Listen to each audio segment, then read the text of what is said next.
Pak Pram, saya mau buka Justiper lagi, namanya Justiper, jasa titip pertanyaan lewat media sosial. Tadi kan saya sudah bacakan tadi soal pertanyaan yang pertama, yang mirip betul dengan pertanyaan yang mau saya tanya sih, jadi saya tanyakan langsung. Ada dari Galuh Parantri, ini lewat Instagram, pertanyaan ke Pak Pram. Siapa sih orang paling favorit di kabinet, Pak?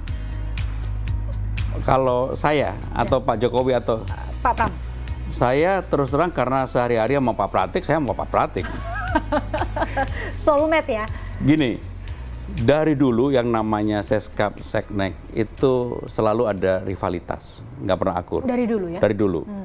Tapi saya merasa saya sama Pak Pratik apa aja kita buka sehingga kita bisa saling enak.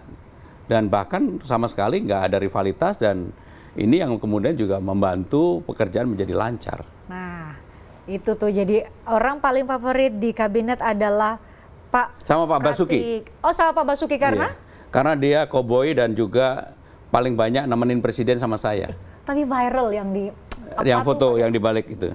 Apa topinya dibalik? Jadi kalau ke lapangan yang paling banyak nemenin presiden selain kita yang attach ke beliau adalah Pak Basuki. Makanya karena kan yang menjadi ini presiden kan infrastruktur.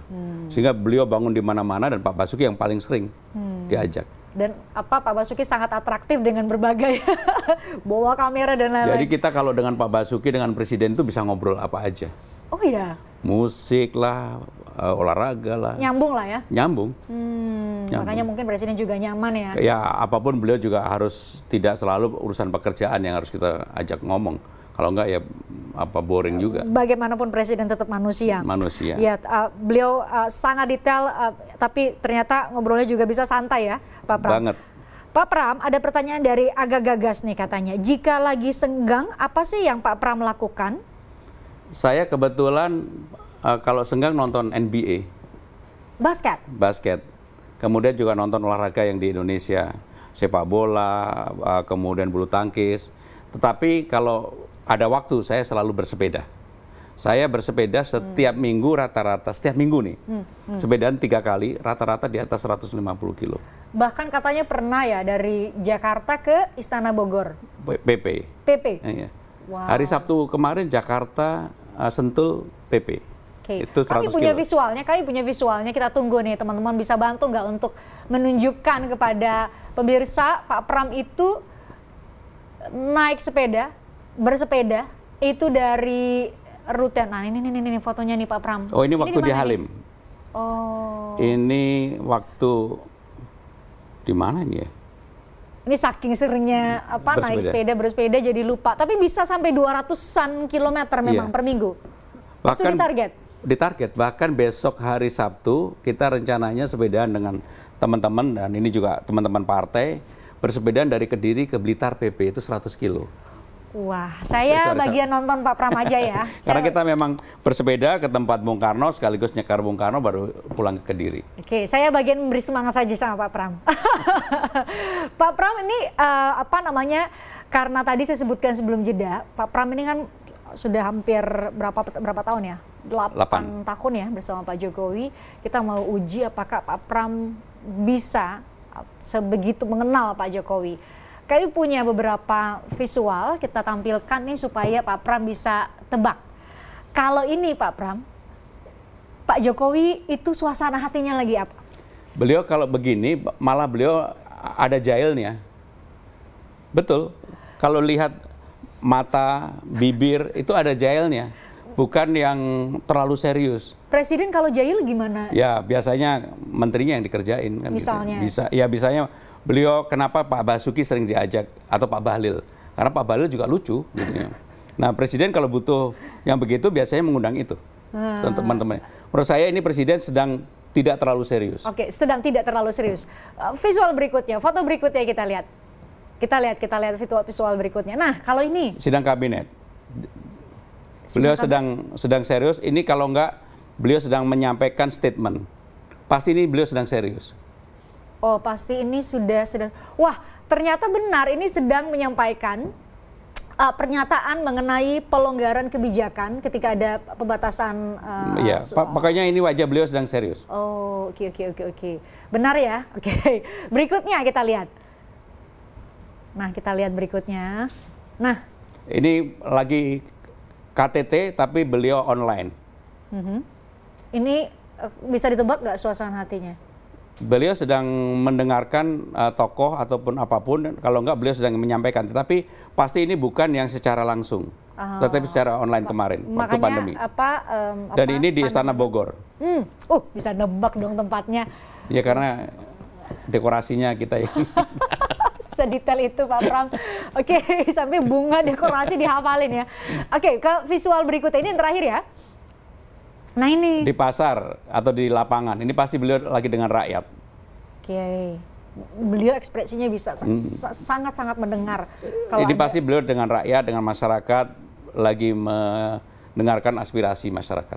Ini ekspresi beliau ya. Oke, visual yang terakhir nih. Nah ini. Sidang kabinet, lagi negur menterinya ini. Tonsnya lagi tinggi nih pasti.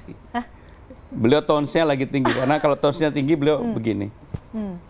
Jadi kalau beliau tons tangan beliau begini.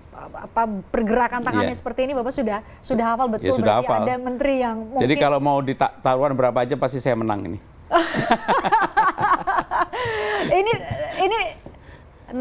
Ini kan ada tim yang mencari ini Pak Pram. Jadi mereka memang membacanya lewat caption atau keterangan dari foto. Semua dari 5 visual tadi yang Pak Pram sebutkan itu semua benar. Saya boleh tepuk tangan?